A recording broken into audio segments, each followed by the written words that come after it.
Hi, beautiful souls. Welcome back to the Empower Her Space. Today, I want to speak about something that is very rarely spoken about on the twin flame journey. But in my experience, it is the missing piece. Not mindset, not manifestation, not affirmations. It is the womb healing. So, if you're a divine feminine on the twin flame path and you feel like you understand everything mentally, but your body still aches, longs, waits, panics, or even collapses into missing, this episode is for you. The twin flame journey is often romanticized, but let me say this very clearly. This journey is not about love first, it's about you. It's about regulation, it's about presence, it's about where you're living from inside your body. We all know that twin flames are one soul in two bodies, which means there is a shared energetic field, right? And that field, it responds not to words, not to communication, not to effort. It responds to your inner state. You know, most divine feminines are told stay present, detach, surrender, stay in the soul's energy. But no one asks the deeper question: where in the body is the feminine actually holding this journey? And you know what the answer is? The womb. The womb is not just a reproductive organ, my dear. The womb is the seat of feminine energy, the storage center of emotional memory, the place where bonding, attachment, longing, and safety live. This is why, on the twin flame journey, the longing feels physical. The ache sits slowly in the belly. The missing feels like a pull and not a thought. Because this is not happening in the mind, it is happening in the womb field. So let's talk a little bit about the push pull, okay? So, divine feminines, they often ask me, why do I feel calm one day and desperate the next? Why do I know I should surrender? But my body won't let me go or let it, just let this go. You know why? Because push energy is not a thought.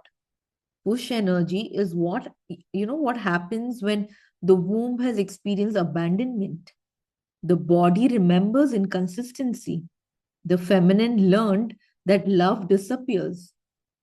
So the womb just tries to merge, it tries to hold, it tries to secure. And then how does the share feel between you and the masculine respond? He responds by pulling away, right? Not because he doesn't love you, but because the womb energy flooding the field feels unsafe. This is why affirmations don't hold. This is why spiritual bypassing doesn't work. This is why being high vibe just exhausts you because the womb is still asking, am I safe to relax? Everyone says, stay present. But presence is not a decision. Presence is a state of safety in the body.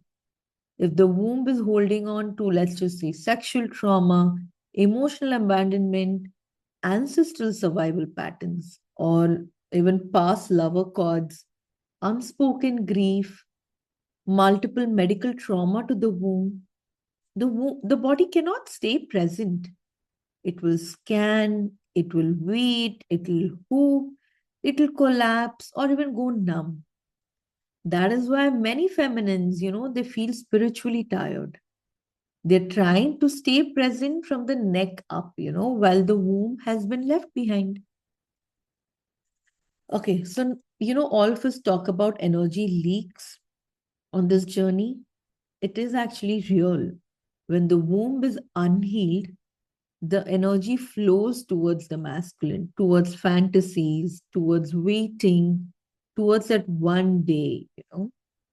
And the masculines, they unconsciously receive this energy and often invest it, elsewhere, not out of cruelty, out of energetic mechanics. So you ask about this third party and all of that. It's because of this. So, womb healing does something very profound. It returns energy to the woman. It says, I'm no longer leaking. I'm no longer waiting. I'm no longer bonded through pain. And the moment the womb becomes sovereign, the shared field just stabilizes. This is the part that most people don't talk about. When the womb heals, longing softens naturally. Detachment feels, just very peaceful, not forced. Surrender feels, like reliving, not suppressive. Presence is embodied, not numb.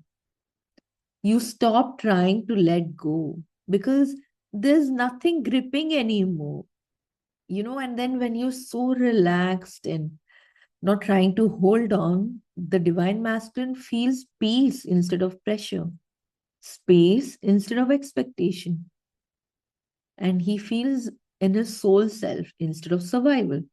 And that is when, union, internal or external, becomes possible.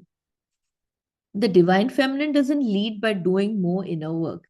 She leads by being regulated, being rooted, being embodied, being receptive. And all of that, my dear, all of that lives in the womb. A healed womb doesn't chase. A healed womb doesn't wait. And a healed womb does not leak. She rests, she receives, she magnetizes. If you are on the twin flame journey and you feel like you've done years of inner work, yet your body still aches, please know this. You're not failing. You are not regressing. You are not surrendered enough. It's just that your womb is asking to be included because union is not sustained by the mind. It is held by the body and anchored by the womb. So if this episode resonated and you feel called, to explore womb healing in a grounded, safe, embodied way, you can reach out to me for one-on-one sessions. You can DM me on Instagram or just email me. The details are in the description. And if you know another woman, who's on the twin flame path, who's exhausted from trying to surrender, please share this video with her. She may just need to come home to her body. Thank you for being here. Thank you for listening. And always remember, union begins where the womb finally feels safe to rest. This is Suchi signing off. Until next time. Bye bye.